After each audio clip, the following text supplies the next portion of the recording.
Ram entered Queen Kausalya's dwelling. Many visitors were assembled there, eagerly awaiting the coronation. In the innermost apartment, the queen, clad in white silk, was before the sacrificial fire, invoking blessings on her son.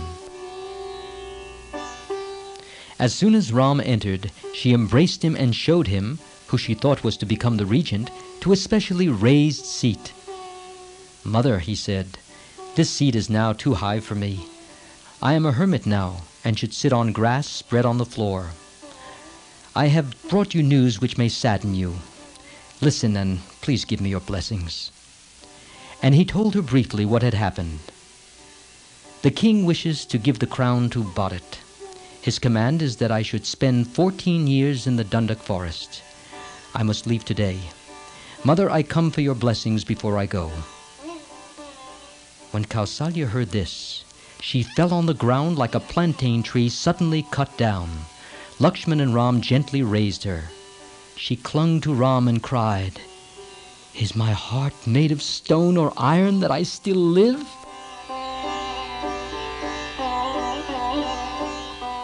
Lakshman could not bear the sight of the queen's grief. Angrily he spoke, "This old king has pronounced on Ram a doom that is reserved for the most wicked evildoers. What sin or crime has Ram committed? Not even his worst enemy could find any fault in Ram. The doting old man has lost his senses over his young wife and is not fit to be king anymore. How can a king listen to a woman and violate virtue? Even your enemies, O Ram, when they look at you, begin to love you. But this dotard of a father sends you to the forest. Look here, brother, let us together throw out this king and take charge of the kingdom ourselves. Who dare oppose us? I shall make an end of anyone who dares. Only give me your permission and I shall do this single-handed." A younger brother to become king and you to go to the forest. The world will laugh at this absurdity. Don't consent to this. I, at any rate, won't stand this. I shall put down all opposition and see that you rule the kingdom without restraint or hindrance. Never doubt that I have the strength to do it either. Instead of the sun rising, a great darkness has descended upon the land this morning. For when we were expecting your coronation, the king sentences you to banishment. In the face of such injustice, there is no use being nice and polite, because I cannot stand this. I must do my duty. Mother, Ram, now you will see the strength of my arm." Lakshman's words were some solace to Kausalya. But yet this strange talk of ousting the king and seizing the throne frightened her. She said, "Ram, consider well what Lakshman says.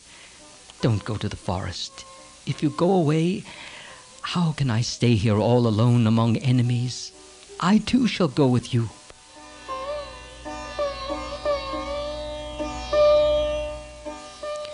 Ram had listened in silence to Lakshman's outburst, for it was wise to let the pent-up passion find outlet in words.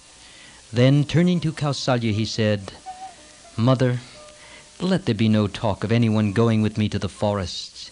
It is your duty to stay here, serving the king and sharing the sorrow that has come to him in his old age. How can the crowned queen of an emperor wander with me like a widow in the forest? This cannot be. I shall return after my term of forest life. It is my duty to fulfill my father's word. It is all the same to me, whether it is just or unjust, spontaneous or extorted by force or fraud. If I fail in this primary duty, I can gain no satisfaction or good name through any amount of wealth or power." "Lakshman, your proposals are quite wrong. I know your great strength, and I have no doubt that you can vanquish and destroy all opponents and secure for me the kingdom. I know also your affection for me.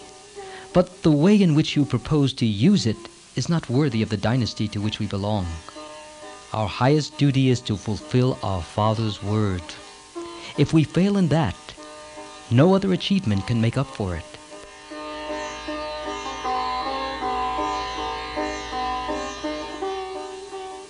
Ram tried to console both his mother and his brother, but Lakshman's anger could not be easily put down. Perhaps it could have been if he himself, and not Ram, were the sufferer. But it was Ram who was the victim of this cruel injustice, and so Lakshman writhed in anger like a wounded cobra. Ram took him aside, made him sit down, and try to calm him. Lakshman, are you not my other self, my very soul in another body? Listen to me. You are courageous and you are strong. Control your anger and grief on my account. Don't allow these evil spirits to possess you. Hold fast to morality.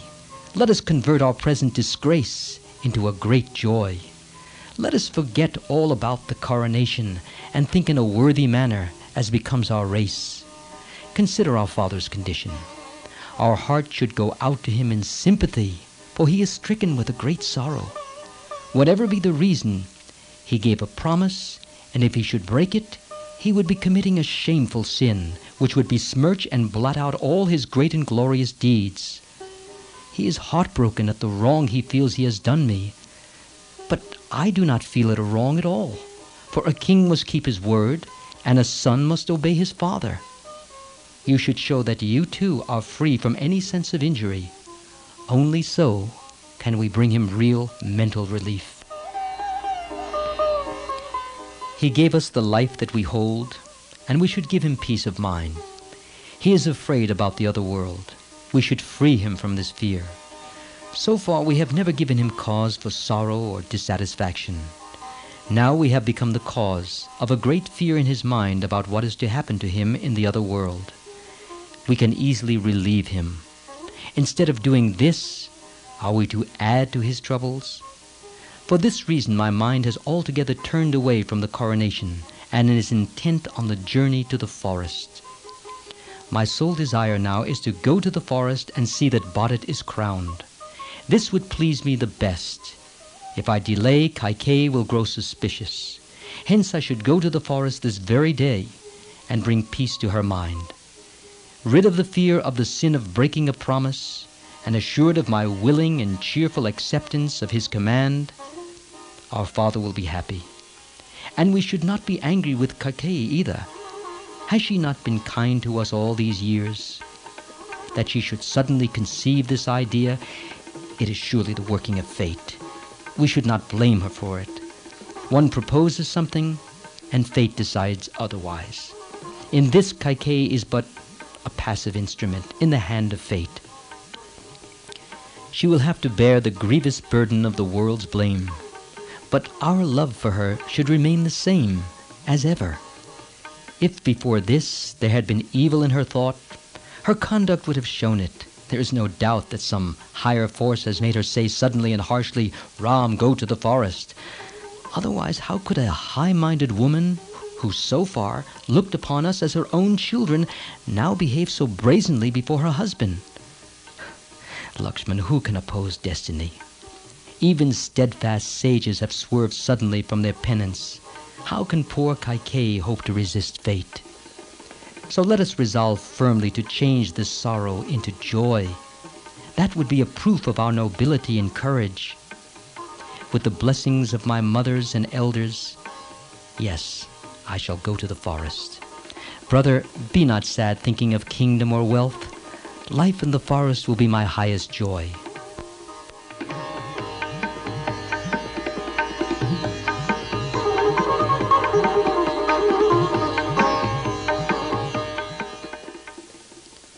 This explanation calmed Lakshman for a while, but soon his anger boiled up again and he said, "Very well then, this is the work of fate.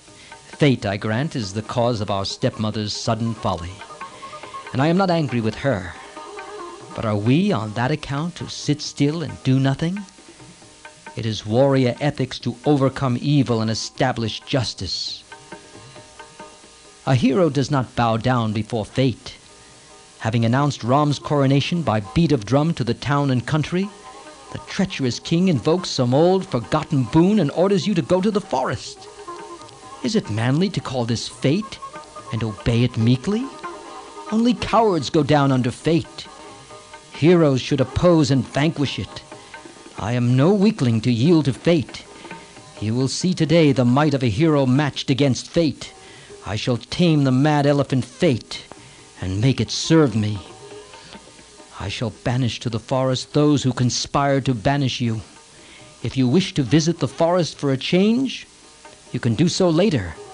The proper time for it will be when you have reigned as king for many years and then entrusted the crown to your sons.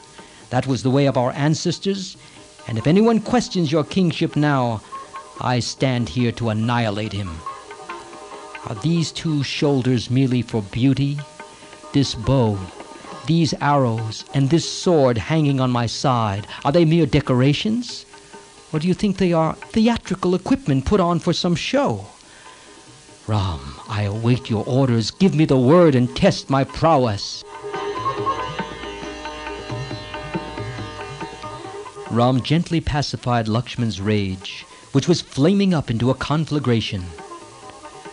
As long as our parents are alive, said Ram, it is our duty to obey them. I cannot dream of disobeying my father. It is our prime duty to do his bidding and enable him to fulfill his pledge.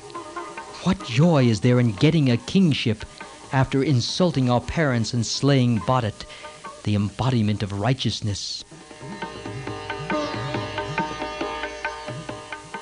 Then he wiped with his hand the tears from Lakshman's eyes. When Ram did this, Lakshman grew calm, for the affectionate magic of Ram's hand could work wonders.